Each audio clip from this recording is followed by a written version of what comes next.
we're looking in towards the end of Nehemiah now, and the wall's completed and all that. That's happening now. They're going to do a dedication. So he calls for everybody, this is chapter 12, so that all the priests and everybody come together. And they were to take part, it says in that section of scripture there, on this joyous occasion with songs of thanksgiving, with the music of cymbals, harps, and lyres. The singers were brought together from the region around. It talks about everybody that's coming in, the instruments that were played, the people that were gathering, and how everyone came together. And this is what he did. Check it out as we're reading. So what I did, I led the leaders of Judah to the top of the wall, and I organized 2 large choirs to give thanks.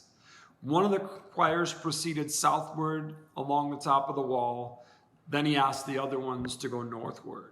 So as you read through all that stuff that's there, he gives names and the direction and the gates they're walking over and all those kinds of things. He says this, they used musical instruments prescribed by David, the man of God. Ezra the scribe led this procession. So here they go, they're going around. And then as they come together and they meet on the other side, so you got that picture, they're all giving thanks and they're praising God and they're singing and playing instruments and they come together.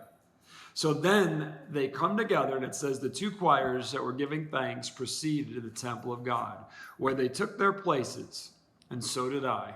Together with the group of leaders who were with me, we went together with the trumpet playing priests, and they played and they sang loudly under the direction of Jezreiah, the choir director. Many sacrifices were offered on that joyous day, for God had given the people cause for great joy. The women and children also participated in the celebration, and the joy of the people of Jerusalem could be heard far away. I love it, man. Here's the thing, like when God does something, we need to pause and celebrate.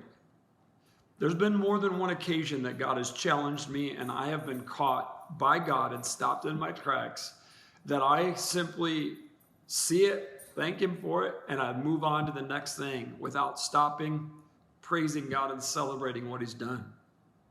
Just think about what God has done in your own life in recent days. Think about it if you would. And as you consider what he's done, have you paused in reflection and joy and worship and celebration and thanked him? I love the fact that when the people celebrated, that was heard far away. It wasn't like just kept to themselves where they had this private time and a quiet time in a closet somewhere thanking God. Nothing's wrong with that. But I love the fact that they were celebrating what God did, and they wanted everyone to know. They did it in public. They celebrated loudly. And I want to encourage you today. Whatever God has been doing in your life, can you pause for a moment and celebrate? But don't just celebrate to yourself. Share it with others.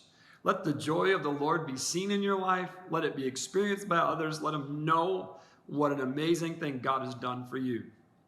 We've learned a lot through Nehemiah. I love it. God bless you. Let's be his church, full of joy, sharing what God has done. God bless you.